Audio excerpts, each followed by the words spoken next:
tour de midi se poursuit et toujours en direct. Et comme je l'annonçais il y a quelques petits instants, j'ai l'immense plaisir de recevoir l'artiste peintre Wahib Zaned. Bonjour, merci d'être avec nous en direct sur RTCI. Bonjour, bonjour Emna, merci beaucoup pour l'invitation.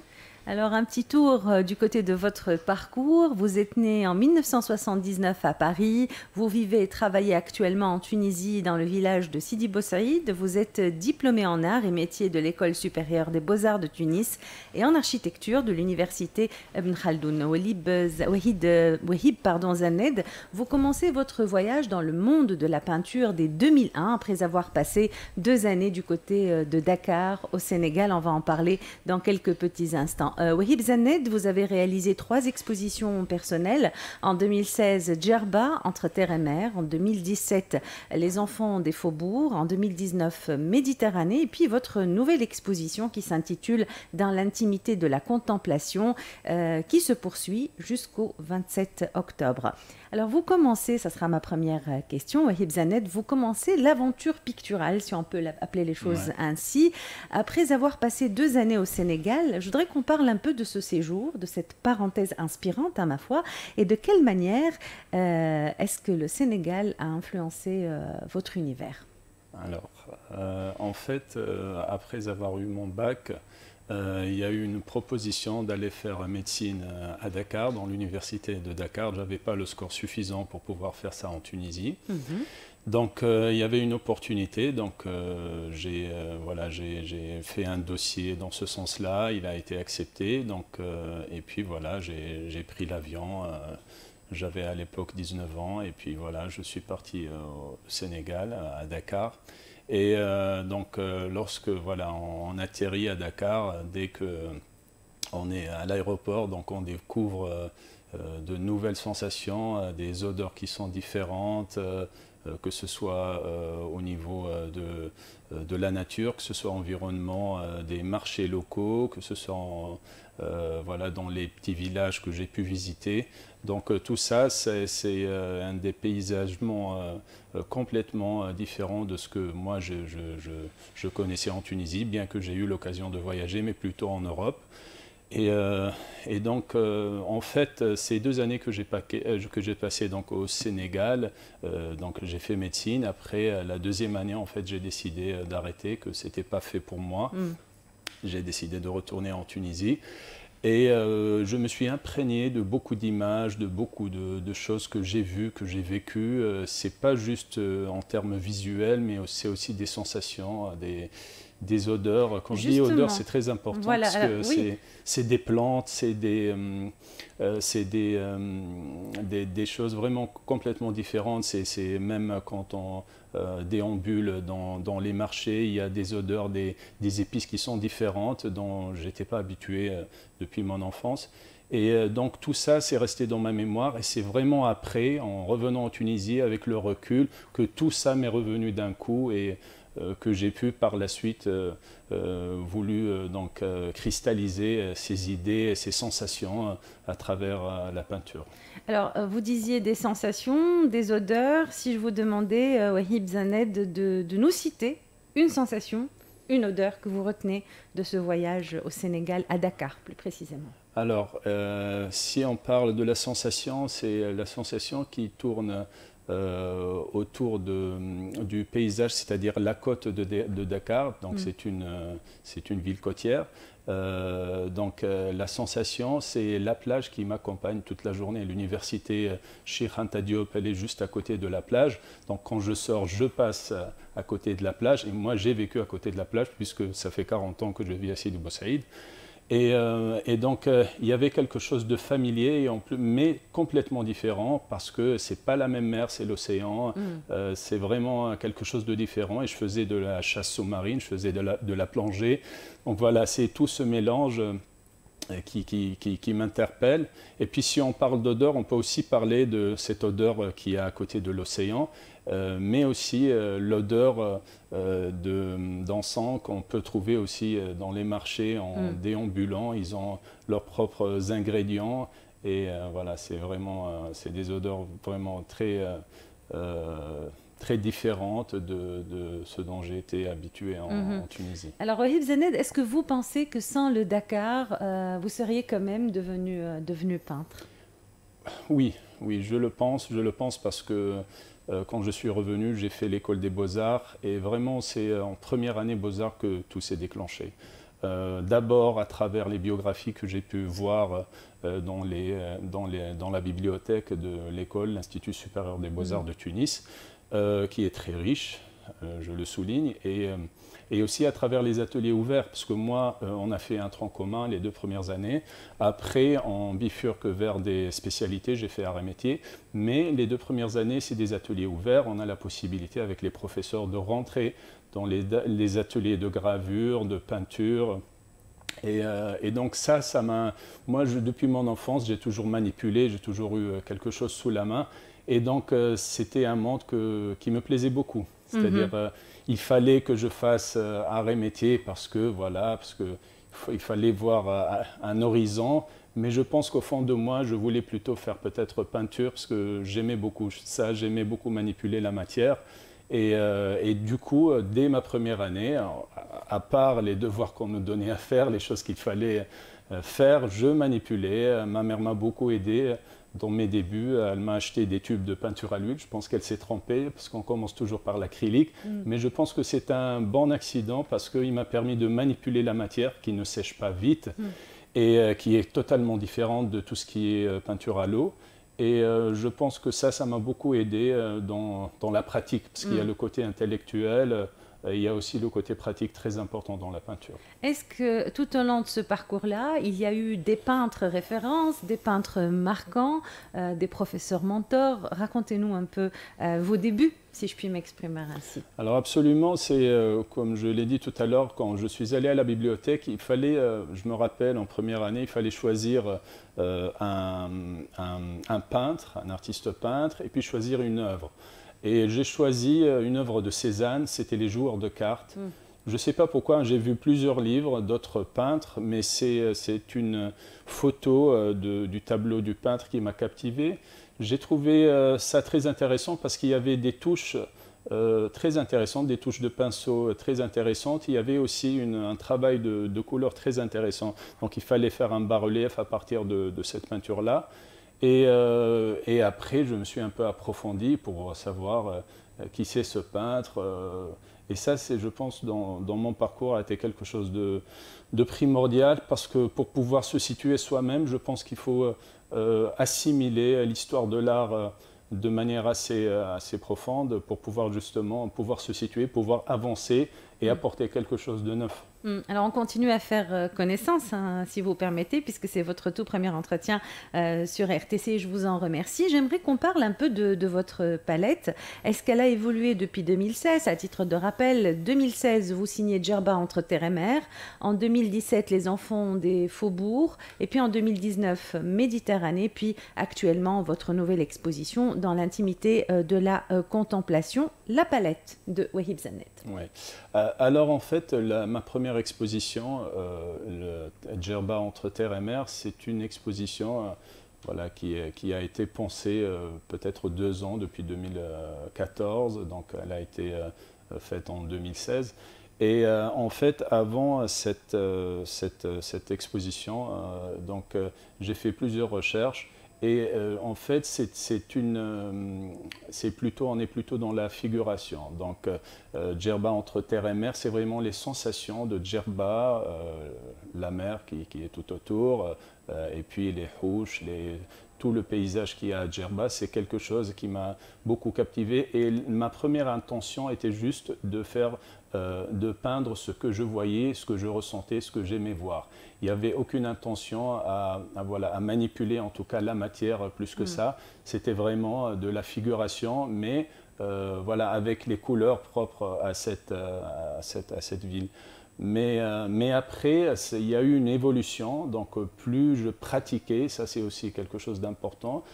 À part le fait de voir dans les musées des peintres, des grands maîtres, on est toujours influencé par ces grands maîtres, mais tant qu'on ne pratique pas, on ne peut pas évoluer dans la peinture. C'est une partie très importante. Donc après, Djerba entre terre et mer, ma palette a évolué et là j'ai commencé à m'intéresser à la couleur, comment la couleur en elle-même, le pouvoir de la couleur pourrait donner une émotion au spectateur. Et c'est en fait à partir de 2017 jusqu'à aujourd'hui, je continue à faire des recherches là-dessus. En rapport avec la palette des couleurs, mais pas que. Il y a aussi les valeurs, il y a aussi les masses, les volumes, la structure des tableaux. D'ailleurs, pour revenir à Cézanne, il est parmi les précurseurs de cette structuration quand il a commencé à peindre les carrières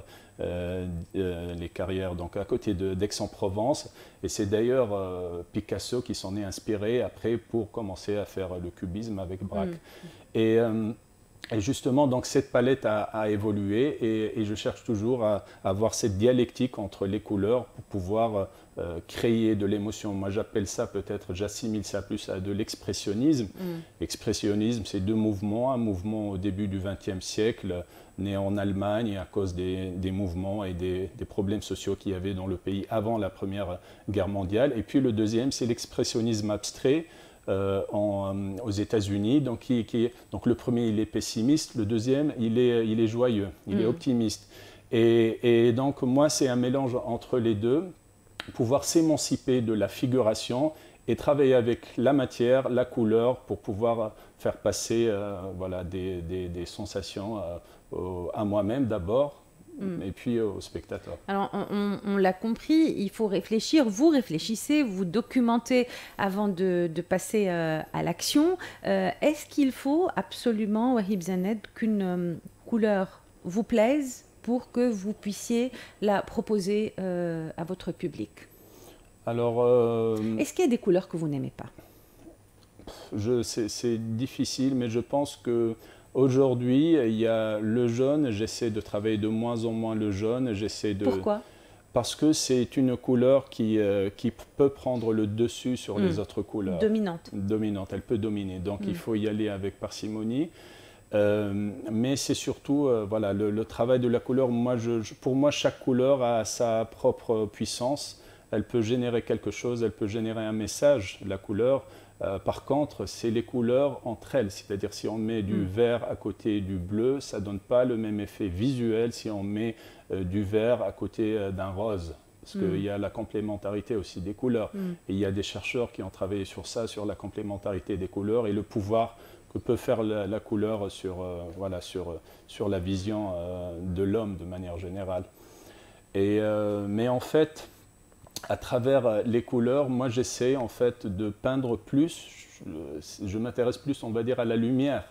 La couleur, elle vient après. D'accord. Parce qu'il y a une mémoire, on va dire, proche, qui est la mémoire de mon enfance, Sidi Bou Saïd, donc toutes les lumières, l'ocre de la falaise de Sidi Bou Saïd, le bleu qui est très répétitif dans mes réalisations, tout ce qui est le bleu du ciel, de la mer de Sidi Bou Saïd.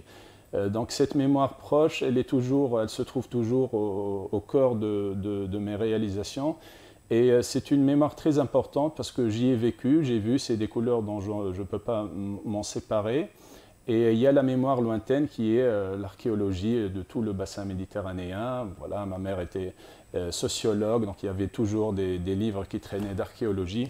Et ça m'intéresse aussi beaucoup. D'ailleurs, on trouve beaucoup de références dans mes portraits surtout à l'archéologie.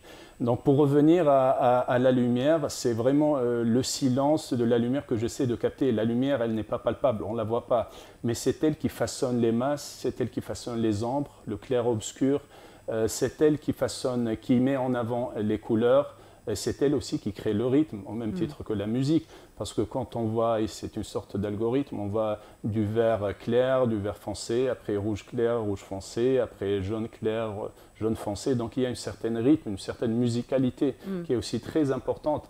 Et moi, j'essaie de chercher quelle est la meilleure musicalité à donner à travers la lumière. Donc, il y a aussi voilà, ce silence de la lumière. Alors, Wahib Zaned, on dit souvent que pour écrire, ça concerne les auteurs, que pour écrire, il faut d'abord du vécu, Moi, j'ai envie de vous poser la question à vous, en tant qu'artiste peintre. Est-ce qu'il faut du vécu pour créer, pour mettre en place une exposition? Est-ce que, par exemple, quand vous signez une expo, que j'ai eu la possibilité, la chance de voir, comme Les Enfants du Faubourg en 2017, c'est du vécu, c'est votre vie, il y a de l'autobiographique dans... Absolument, absolument. À cette période, moi, j'étais dans la Médina de Tunis. On avait une maison d'hôtes familiale, donc j'y allais quasiment tous les jours. Et donc, quand on vit à Sidi Bou Saïd, c'est un paysage complètement différent quand on est dans la Médina, mais c'est aussi un paysage fascinant, c'est-à-dire j'ai beaucoup apprécié ce que j'ai pu voir. Et j'ai passé à peu près 6 ans dans la Médina de Tunis à faire des allers-retours. Et bien sûr, c'est beaucoup de vécu. Et moi, j'étais un peu étonné de voir le nombre d'enfants qui travaillaient dans la rue. Je me disais pourquoi ils ne sont pas dans les écoles. Il y avait beaucoup de ça. Et c'est à partir de ça que j'ai décidé de faire cette exposition, Les enfants des faubourgs, ou les Derbat. Donc, pour pouvoir exprimer ça, pour pouvoir aussi voir l'émotion à travers les yeux de ces enfants-là, à travers aussi les vieux qui sont devant les maisons, à travers aussi les marchés de poissons, enfin beaucoup de scènes que j'aime beaucoup. Et parfois, c'est justement du vécu et qu'on a envie de mettre sur des toiles. Alors, des scènes que vous approchez, bien sûr, avec votre touche, à vous, hein, Wahib Zaned en parlait, je le rappelle, des enfants des faubourgs, expo que vous avez proposé en 2017, c'était à la galerie Hedi Turki, si ma mémoire est bonne. Alors, comment se construit, se prépare une exposition? Comment se fait, par exemple, le choix du thème principal, les techniques que vous allez mettre en place, etc., etc. Alors, en fait, c'est une bonne question parce qu'à chaque fois, il y a une façon différente d'aborder une exposition. Et parfois, c'est un besoin. Djerba, c'était un besoin. Les enfants des faubourgs aussi, c'était un besoin. Parce que j'avais besoin de cristalliser ça sur des toiles. Après, il y avait Méditerranée, l'exposition Méditerranée, et celle-là, donc chez Archivart, donc à la Marsa. Et il fallait justement explorer ce que je faisais donc, dans mon atelier. C'est-à-dire que j'étais en train de travailler sur la peinture, sur les couleurs. C'était vraiment une recherche fondamentale sur la couleur et je voulais en fait arriver à quelque chose. Et quand je mets en place c'est-à-dire une exposition, il faut avoir des objectifs. Et je me suis donné pour objectif d'en faire une exposition. Et j'essaie d'être régulier, c'est-à-dire j'essaie d'avoir, quand j'ai une idée, c'est un peu comme un livre, c'est pas une idée avec laquelle je vais faire 2-3 toiles, c'est à peu près 40-60 toiles. C'est juste une idée, hein, c'est juste une recherche. Il faut, pour aller jusqu'au bout de cette idée, de ce questionnement, il faut pratiquer, il faut en faire 40 jusqu'à 60 toiles si on compte les aquarelles. Et c'était ça, l'idée c'était ça au départ. Et après, il y avait, moi je connaissais déjà Wafé, donc il y avait cette rencontre, elle m'a encouragé dans ce sens. C'est elle aussi qui m'a encouragé pour pouvoir faire cette exposition. Alors, est-ce qu'il vous est déjà arrivé de rebrousser chemin, de commencer dans votre atelier à créer autour d'une idée centrale, hein, on va l'appeler ainsi, puis de vous dire à un moment donné, non finalement, c'est pas ça, j'abandonne et je refais le tout? Alors, je n'abandonne pas parce qu'en général, quand je projette de faire quelque chose, tout est déjà réglé à l'avance, c'est-à-dire je vais faire ce mois-ci tel nombre de toiles sur l'année, je fais une projection sur une année ou sur 2 années. Par contre, il m'arrive souvent pas de faire demi-tour, mais plutôt de laisser de côté certaines toiles commencer. Ça m'arrive souvent. C'est-à-dire ce qu'on voit aujourd'hui dans la galerie, qui sont exposées aujourd'hui, c'est des toiles, c'est une sélection de toiles. Il y a beaucoup de toiles que j'ai laissées de côté, dont je ne suis pas convaincu ou satisfait du résultat. C'est un peu comme écrire un livre, avoir des brouillons, et puis n'en garder que ce dont on est convaincu.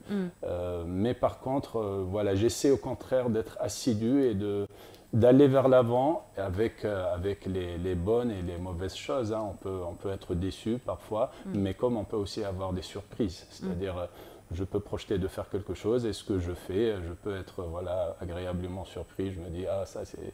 Je suis content du résultat.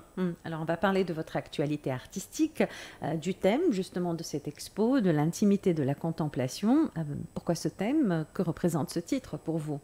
Alors, justement, dans l'intimité de la contemplation, parce que la contemplation, je pense que c'est un acte qui reste intime. Quand on c'est les coulisses d'un artiste qui regarde, qui observe la nature, mais qui a aussi une pensée, aussi peut-être pour mes portraits. Si je parle de portraits, tout à l'heure j'ai parlé du silence de la lumière. Je pense que dans mes portraits, j'essaie aussi de peindre le silence des femmes. Mes portraits, c'est un mélange de femmes qui m'entourent, ma mère, mon épouse, ma sœur, ma fille. On les salue. Merci. C'est aussi donc c'est la femme tunisienne que j'admire beaucoup parce que derrière ce travail, derrière ce moteur dans la société ou dans le foyer familial, cette femme, elle reste, c'est-à-dire discrète. Elle ne se vante pas de ce qu'elle fait. Mais je pense qu'elle apporte beaucoup à notre société. Je pense que c'est quelque chose de fondamental et d'important. Et donc, j'essaie justement de peindre dans le regard de ces femmes, justement, cette émotion, ce regard introspectif qu'on peut voir. Alors, de l'intimité de la contemplation, est-ce que vous avez l'impression, Wahib Zaned, de passer de l'extérieur vers l'intérieur? Je m'explique. Si on visite un peu les autres titres, Djerba entre terre et mer, les enfants des faubourgs, la Méditerranée, on est dans une approche où vous visitez quand même l'extérieur, que ce soit des paysages, des lieux, etc. Là, il s'agit de contemplation, vous évoquez le silence, etc. Est-ce que vous avez l'impression, à travers votre démarche artistique, de passer de l'extérieur vers l'intérieur? Absolument. Il y a justement une introspection. Le travail n'est plus donc figé dans une sorte de figuration. Je pense qu'il y a une sorte d'émancipation vers quelque chose, on va dire, de plus expressionniste et qui justement vient à travers tout ce que j'ai pu voir, observer, pratiquer. Et c'est justement, je ne suis plus, c'est-à-dire j'ai plus le besoin d'aller tout le temps à l'extérieur pour pouvoir essayer de peindre à l'extérieur. C'est plutôt une recherche qui se fait dans l'atelier, beaucoup de recherche qui se fait dans l'atelier, mais qui a besoin de sujets qui sont à l'extérieur. Si je parle des paysages, je pense que ça ne pourra pas me quitter. Je pense que j'ai aussi besoin de voir l'extérieur. Mais c'est vrai qu'on est moins dans cette figuration directe, on va dire, de l'extérieur. On est plus dans une réflexion qui se passe à l'intérieur de l'atelier. Donc, voilà, c'est comme si j'étais dans un laboratoire et j'expérimente des choses, je mets des choses en place. Parfois ça marche mieux, parfois ça marche moins. Mais voilà, c'est une exploration plutôt interne. Alors, est-ce que c'est passager? Est-ce que c'est momentané? Est-ce que c'est propre à cette exposition? Ou bien est-ce que vous considérez que c'est une forme de maturité, que c'est un point d'ancrage et que vous allez continuer dans cette approche-là artistique pour les expos à venir? Alors sûrement, c'est une forme de maturité. On apprend toujours quand on avance et on apprend toujours de sa propre technique aussi. À la fin d'une exposition, j'ai aussi suffisamment de recul pour voir et pour voir ce que je peux apporter de plus, pour voir le prolongement de ce que j'ai déjà fait. C'est très important de synthétiser tout ça dans une exposition. Justement, pour moi aussi, ça me permet aussi de pouvoir encore avancer. Mais je pense qu'après, dans l'avenir, je ne peux pas dire si je vais continuer à travailler dans ce sens-là, si on parle de interne, externe. Je ne pense pas que je puisse avoir une réponse là-dessus parce que je prends toujours les choses de manière instinctive. J'attends que les choses viennent. J'attends que les choses voilà, se mettent en place et je prends mon temps. Et en général, ça vient, voilà, il y a des idées qui viennent. Mais c'est difficile de dire si je vais aller continuer exactement comme cette démarche. Je peux complètement changer. Justement, c'est ce côté expérimental qui m'attache à la peinture. Je pense que si le jour où je vais me dire, ah voilà, c'est ce style-là, je ne vais faire que ça pour faire passer mes toiles, c'est pas du tout ce qui m'intéresse. Moi, ce qui m'intéresse, c'est justement ce jeu que j'ai avec la peinture, c'est découvrir de nouvelles choses, avoir envie de présenter de nouvelles choses au public. Ça m'intéresse beaucoup. Alors, justement, puisqu'on parle de cette exposition dans l'intimité de la contemplation qui se poursuit, je le rappelle, jusqu'au 27 octobre, j'aimerais vous poser une question par rapport aux expositions précédentes. Est-ce que vous avez l'impression que cette toute dernière exposition, donc que vous venez de mettre en place, ferme une parenthèse pour en ouvrir une autre, en quelque sorte? Oui, absolument. Je pense que c'est une nouvelle parenthèse qui s'ouvre parce que en fait, il y a certaines toiles qui sont très significatives pour moi.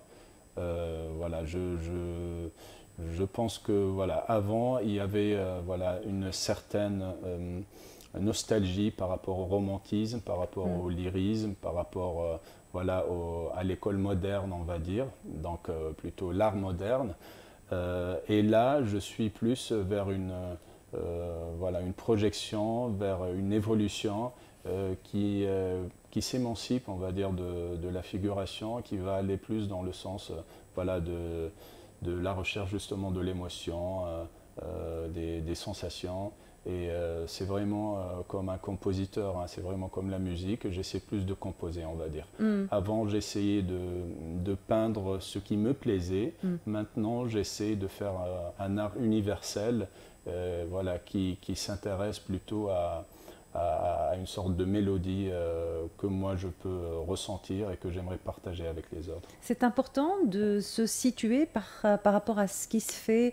Vous évoquez l'universel. Est-ce que c'est important d'être dans une forme d'alignement artistique par rapport à ce qui se fait? Alors peut-être pas alignement parce que ayant assimilé voilà, l'histoire de l'art, je ne sais pas si voilà, d'ailleurs j'ai ma propre vision de l'art contemporain. Hein. Pour moi, ce que j'appelle l'expression contemporaine plutôt que l'art contemporain. Je pense que l'art moderne, quant à lui, a beaucoup apporté. Malheureusement, il s'est arrêté en 1950, l'art moderne 1845-1950. Et l'art contemporain, je pense qu'il se recherche encore. Moi, je suis certes contemporain, puisque je suis là, mais je pense qu'il y a toujours des choses à apporter qui se sont déjà faites dans le passé. Et moi, je pars toujours en termes d'art plastique, de peinture, de couleurs. Je ne suis pas du tout dans l'installation, je respecte ce qui se fait autour de moi, il n'y a aucun souci par rapport à ça.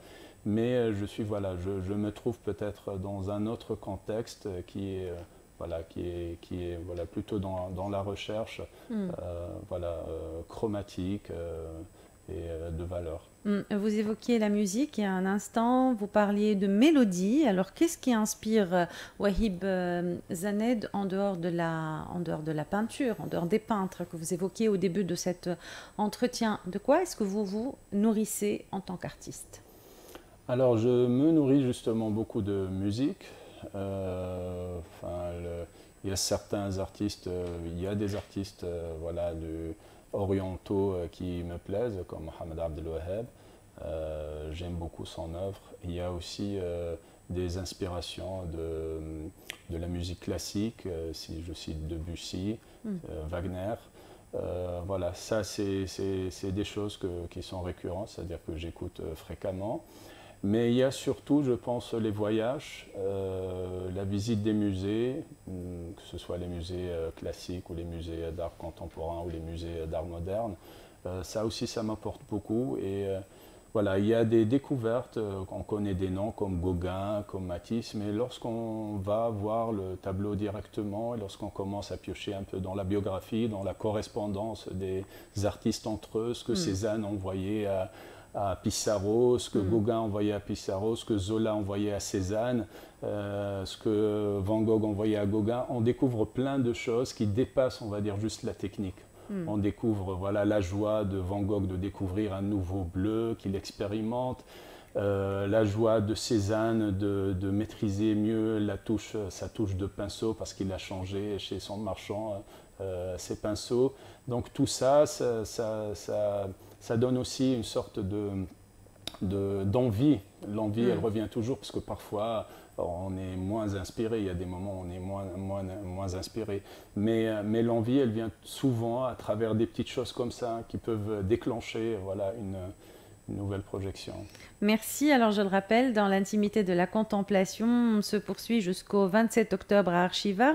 Je vous laisse le soin du mot de la fin, Wahib Zanet. Voilà, merci beaucoup d'abord pour l'invitation et pour l'accueil ce matin.